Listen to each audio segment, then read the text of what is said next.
Hello बच्चों। आज हम लोग बिहार बोर्ड मैट्रिक परीक्षा 2026 के लिए वीडियो देख रहे हैं। इसमें हम लोग प्रीवियस ईयर क्वेश्चन पढ़ रहे हैं सोशल साइंस का 2011 से 2025 तक का 2011 से 2025 तक का प्रीवियस ईयर क्वेश्चन देख रहे हैं चैप्टर वाइज। तो आज हम लोग देख रहे हैं हिंद चीन में राष्ट्रवादी आंदोलन। हिंद चीन में राष्ट्रवादी आंदोलन, इसका आज तीसरा वीडियो है। इसके पहले इस चैप्टर का 2 और वीडियो अपलोड किया जा चुका है। जिन लोगों ने नहीं देखा होगा जाके इसके प्लेलिस्ट में देख सकते हैं। तो हम लोग आज इस चैप्टर का दीर्घ उत्तरीय प्रश्न शुरू करेंगे। इसके पहले वीडियो में एक वीडियो में वस्तुनिष्ठ और दूसरे में लघु उत्तरीय प्रश्न डिस्कस किया जा चुका है।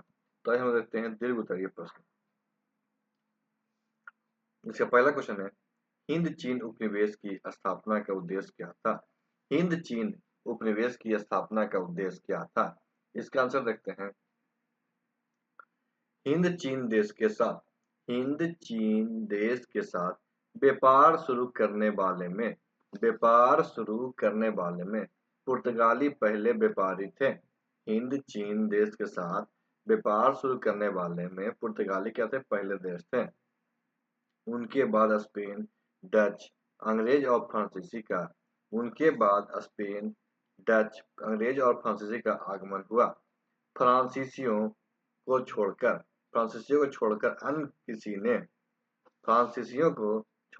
अन्य किसी ने इस भूभाग पे अपना राजनीतिक प्रभुत्व कायम कर उपनिवेश स्थापित करने का प्रयास नहीं किया। फ्रांसीसियों को छोड़कर अन्य किसी ने इस भूभाग पे अपना राजनीतिक प्रभुत्व कायम कर उपनिवेश स्थापित करने का प्रयास नहीं किया, लेकिन फ्रांस प्रारंभ से ही इस दिशा में प्रयासरत था। फ्रांस क्या था? प्रारंभ ही इस दिशा में प्रयासरत था। फ्रांस द्वारा हिंद चीन में उपनिवेश की स्थापना निम्नलिखित उद्देश्य था। फ्रांस द्वारा क्या था? हिंद चीन में उपनिवेश स्थापना के निम्नलिखित उद्देश्य थे। पहला है व्यापारिक प्रतिस्पर्धा। फ्रांस द्वारा हिंद चीन में उपनिवेश स्थापना का मुख्य उद्देश्य डच एवं ब्रिटिश कंपनियों के व्यापारिक प्रतिस्पर्धा का सामना करना था। भारत में फ्रांसीसी पिछड़ रहे थे तथा चीन में उनका व्यापारिक प्रतिद्वंदी मुख्यतः अंग्रेज थे। अतः सुरक्षात्मक आधार के रूप में उन्हें हिंद चीन का क्षेत्र उचित लगा, जहां खड़े होकर वे भारत एवं चीन दोनों तरफ कठिन परिस्थितियों में संभाल सकते हैं। दूसरा है कच्चे माल तथा बाजार की उपलब्धता। औद्योगिक क्रांति के बाद विभिन्न उद्योगों के सुचारू पूर्वक संचालन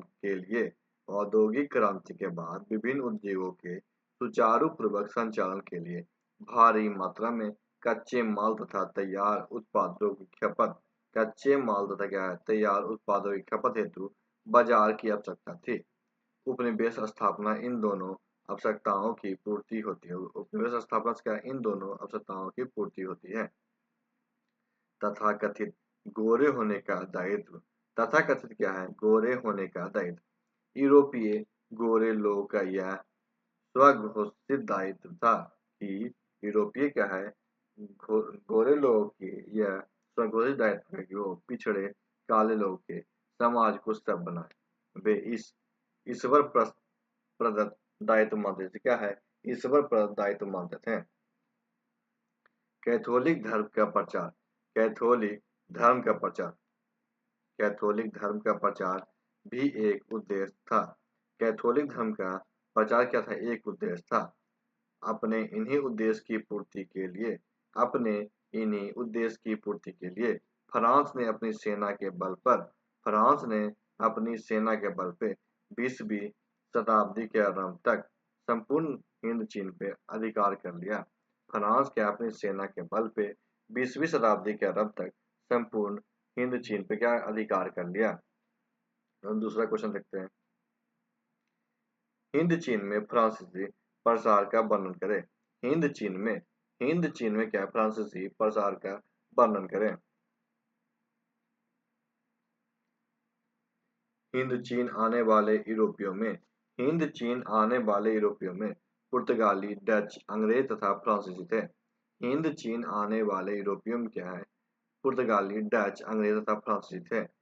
इनमें से केवल फ्रांस ही इस भूभाग पे इनमें से क्या है, केवल फ्रांस ही इस भूभाग पे राजनीतिक प्रभुत्व कायम करने हेतु सक्रिय रहा। राजनीतिक क्या है, प्रभुत्व कायम करने हेतु क्या सक्रिय रहा।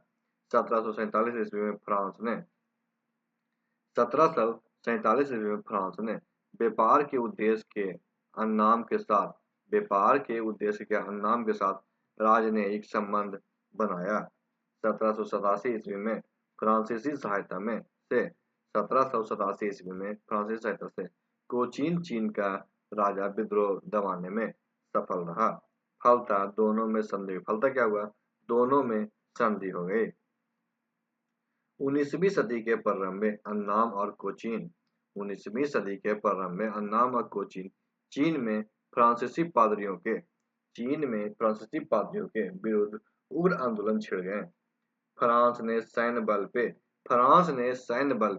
1862 ईस्वी में अन्नाम को संधि के लिए बाध्य किया। फ्रांस ने सैन्य बल पे 1862 ईस्वी में अन्नाम को संधि के लिए बाध्य किया। 1863 में कंबोडिया भी फ्रांस का संरक्षित राज्य बन गया। 1863 में क्या है, कंबोडिया फ्रांस का संरक्षित राज्य बन गया। 1873 ईस्वी में फ्रांस ने तोकिन के कुछ भागों पे अपनी सत्ता स्थापित कर ली। 1840 ईस्वी में फ्रांस ने अन्नाम को अपना संरक्षित राज्य बना लिया। 1884 ईस्वी में क्या हुआ, फ्रांस ने अन्नाम को अपना संरक्षित राज्य बना लिया। 1893 ईस्वी में फ्रांस ने लाओस के रूप में नया फ्रांसीसी संरक्षित क्षेत्र बनाया, जिसमें 1904 ईस्वी में कुछ और क्षेत्र जुड़ गए। इस प्रकार 20वीं शताब्दी के प्रारंभ होते ही संपूर्ण हिंद चीन फ्रांस की अधीनता में आ गई। फ्रांस की अधीनता में आ गई। तीसरा क्वेश्चन है, राष्ट्रपति निक्सन के हिंद चीन में शांति के संबंध में 5 सूत्री योजना क्या थे। राष्ट्रपति निक्सन के हिंद चीन में शांति के संबंध में 5 सूत्री योजना क्या थी। इसका क्या प्रभाव पड़ा। इसका आंसर है, राष्ट्रपति निक्सन ने हिंद चीन के संबंध में 5 सूत्री योजना निम्नलिखित थी। 5 सूत्री योजना क्या निम्नलिखित थी। हिंद चीन के सभी सेनाएं युद्ध बंद कर यथास्थान पर रहें। हिंद चीन की क्या सभी सेनाएं युद्ध बंद कर यथास्थान पर रहे। युद्ध विराम की देखरेख अंतर्राष्ट्रीय प्रेक्षकों करेंगे। उस दौरान कोई देश अपनी शक्ति बढ़ाने का प्रयत्न नहीं करेगा। युद्ध विराम के दौरान सभी तरह की लड़ाइयां बंद रहेगी। बंद रहेगी। युद्ध विराम का अंतिम लक्ष्य समूचे हिंद चीन में संघर्ष का अंत होना चाहिए। परंतु शांति प्रस्ताव को अस्वीकार कर दिया गया। शांति प्रस्ताव क्या है, अस्वीकार कर दिया गया। अमेरिकी सेना पुनः बमबारी शुरू कर दी। 24 अक्टूबर 1972 ईस्वी को वियतकांग, उत्तरी वियतनाम, अमेरिका एवं दक्षिणी वियतनाम में समझौता तय हो गया। परंतु दक्षिणी वियतनाम ने आपत्ति जताई और पुनः वार्ता के लिए आग्रह किया। वियतकांग ने इसे अस्वीकार कर दिया। इस बार इतने बम गिराए गए जिनकी कुल विध्वंसक शक्ति हिरोशिमा में प्रयुक्त परमाणु बम से ज्यादा आंकी गई। होनाई भी इस बमबारी से ध्वस्त हो गया। हानोई क्या हुआ, इस बमबारी से ध्वस्त हो गया। लेकिन वियतनामी डटे रहे। वियतनामी क्या हुआ, डटे रहे। अतः 27 फरवरी 1973 को पेरिस में वियतनाम युद्ध की समाप्ति के समझौते पर हस्ताक्षर हुआ। इस प्रकार से अमेरिका के साथ चल रहे युद्ध सम हो गया एवं अप्रैल 1975 ईस्वी में उत्तरी एवं दक्षिणी वियतनाम का एकीकरण हो गया। अप्रैल 1975 में क्या हुआ, उत्तरी एवं दक्षिणी वियतनाम का एकीकरण हो गया। अब हम देखते हैं क्वेश्चन नंबर 4 क्या है। हिंद चीन में राष्ट्रवाद के विकास का वर्णन करें। हिंद चीन में राष्ट्रवाद के विकास का वर्णन करें।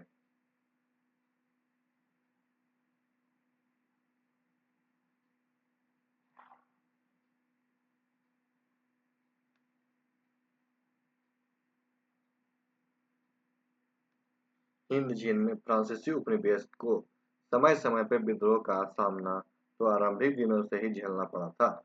हिंद चीन में क्या है, जो फ्रांसीसी उपनिवेश थे उनको समय समय पे विद्रोह का सामना आरंभिक दिनों से ही झेलना पड़ा, किंतु 20वीं शताब्दी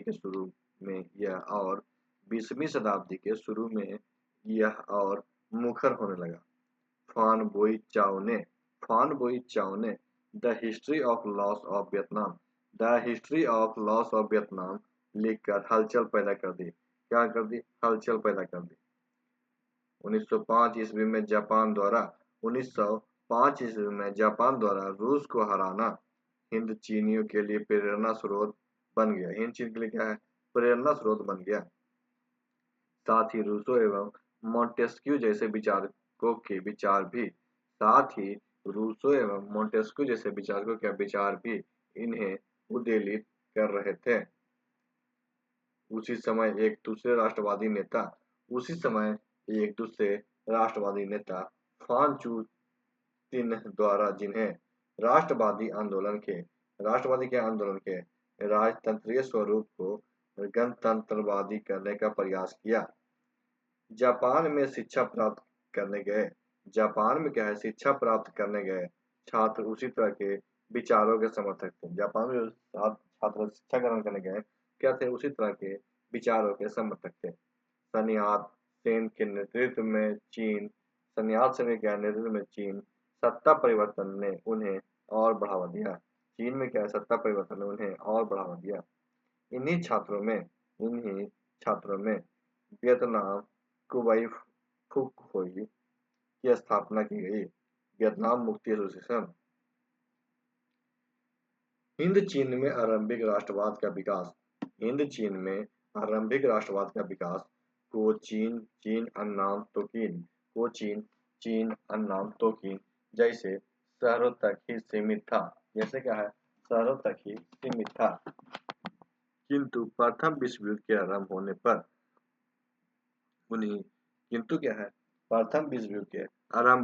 उन्हें प्रदेशों के हजारों लोग की सेना में भर्ती किया गया तथा हजारों मजदूरों को बेगार के लिए फ्रांस ले जाया गया। यहाँ के सैनिकों को युद्ध की प्रथम पंक्ति में रखा जाता था। यहाँ के सैनिकों क्या है, युद्ध की प्रथम पंक्ति में रखा जाता था। अतः मारे जाने वाले में इनकी संख्या ज्यादा थी। इन सब बातों की प्रतिक्रिया हिंद चीन लोगों पे हुई थी। इन सब बातों की प्रतिक्रिया कहाँ, हिंद चीन लोगों पे हुई थी। 1914 ईस्वी में ही देशभक्ति ने वियतनामी राष्ट्रवादी दल नामक संगठन बनाया, जिसका प्रथम अधिवेशन कैप्टन में हुआ। जनता की हालत लगातार दयनीय होती जा रही थी। जनता ने इससे क्रुद्ध होकर 1919 में चीनी बहिष्कार आंदोलन चलाए। 1919 में क्या है, चीनी बहिष्कार आंदोलन चलाए। हो ची मिन 1930 ईस्वी में वियतनाम में बिखरे राष्ट्रवादी गुटों को एकजुट कर वियतनाम कांग सान देंग अर्थात वियतनाम कम्युनिस्ट पार्टी की स्थापना की। 1930 ईस्वी के दशक की 1930 ईस्वी क्या है दशक के विश्वव्यापी मंदी ने भी राष्ट्रवाद के विकास में योगदान किया। चावल रबड़ आदि के दाम गिर गए। चावल रबड़ आदि क्या है दाम गिर गए थे। हिंद चीन में बेरोजगारी बढ़ती चलती जा रही थी। इस स्थिति से परेशान किसान भी साम्यवाद को अपना रहे थे और राष्ट्रवाद आंदोलन राष्ट्रवाद आंदोलन क्या है जोर पकड़ता जा रहा था। दूसरी तरफ फ्रांसीसी सरकार का दमन चक्र काफी तीव्र और क्रूर होता जा रहा था। इस दमन चक्र में हजारों लोग मारे गए।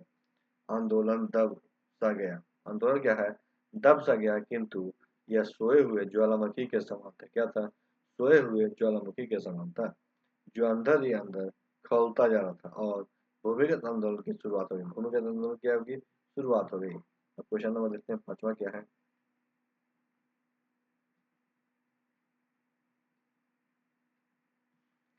हिंद चीन के प्रति फ्रांसीसी नीति का वर्णन करें। हिंद चीन के प्रति फ्रांसीसी नीति का वर्णन करें।